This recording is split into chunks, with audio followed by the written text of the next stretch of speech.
This is the story of a man named Stanley.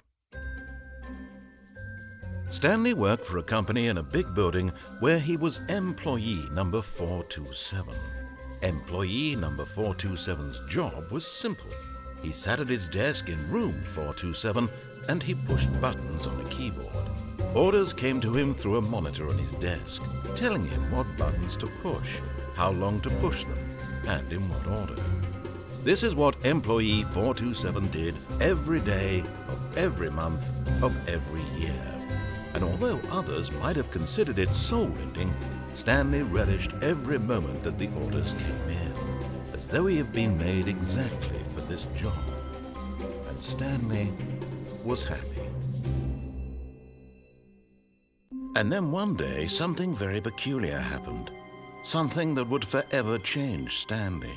Something he would never quite forget. He had been at his desk for nearly an hour when he realized that not one single order had arrived on the monitor for him to follow.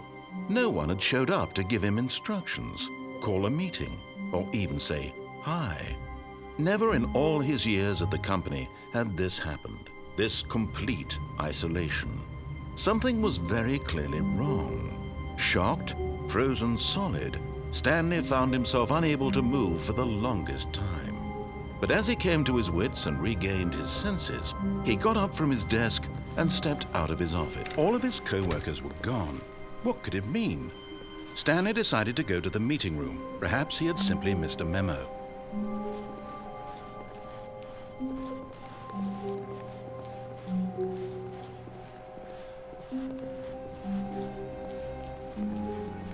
When Stanley came to a set of 2 open doors, he entered the door on his left.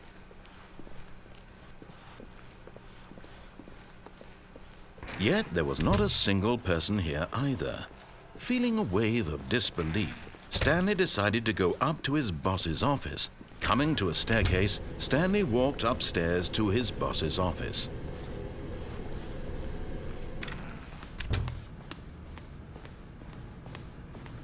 Stepping into his manager's office, Stanley was once again stunned to discover not an indication of any human life. Shocked, unraveled, Stanley wondered in disbelief who orchestrated this, what dark secret was being held from him. What he could not have known was that the keypad behind the boss's desk guarded the terrible truth that his boss had been keeping from him. And so the boss had assigned it an extra secret PIN number, 2845. But yet incredibly, by simply pushing random buttons on the keypad, Stanley happened to input the correct code by sheer luck. Amazing. He stepped into the newly opened passageway.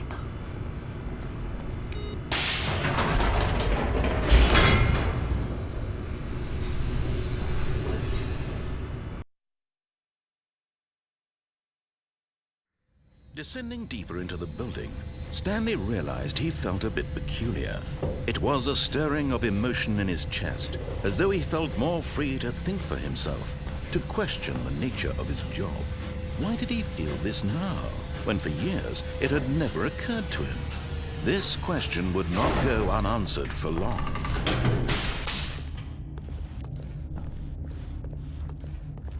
Stanley walked straight ahead through the large door that read Mind Control Facility.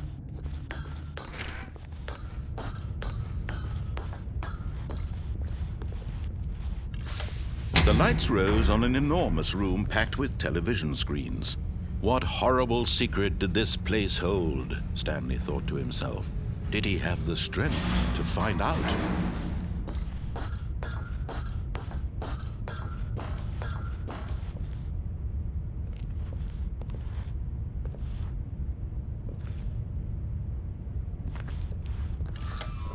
Now the monitors jumped to life, their true nature revealed. Each bore the number of an employee in the building, Stanley's co-workers.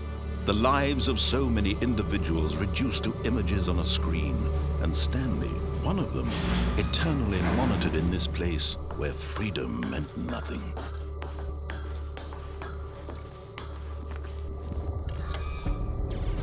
This mind control facility, it was too horrible to believe. It couldn't be true. Had Stanley really been under someone's control all this time? Was this the only reason he was happy with his boring job? That his emotions had been manipulated to accept it blindly? No, he refused to believe it. He couldn't accept it. His own life in someone else's control? Never! It was unthinkable, wasn't it? Was it even possible? Had he truly spent his entire life utterly blind to the world?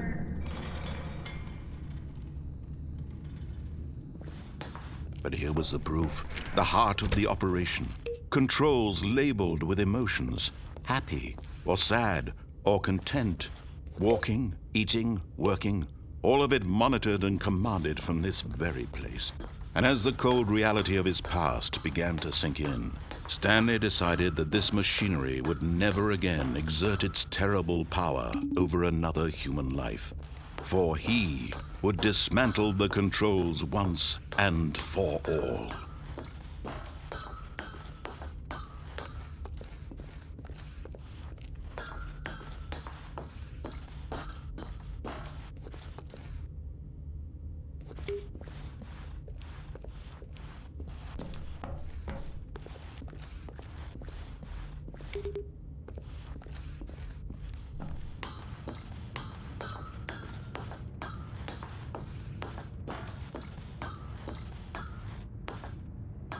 And when at last he found the source of the room's power, he knew it was his duty, his obligation, to put an end to this horrible place and to everything it stood for.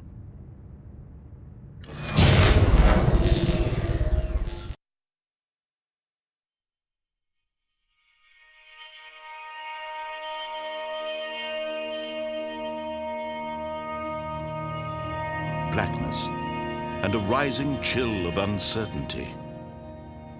Was it over? Yes! He had won! He had defeated the machine, unshackled himself from someone else's command. Freedom was mere moments away.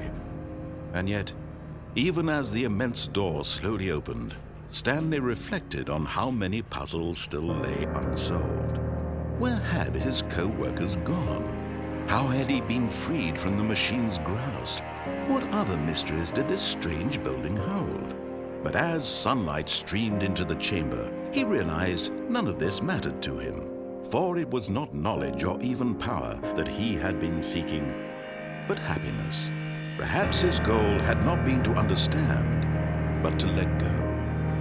No longer would anyone tell him where to go, what to do, or how to feel. Whatever life he lives, it will be his. And that was all he needed to know. It was perhaps the only thing worth knowing. Stanley stepped through the open door.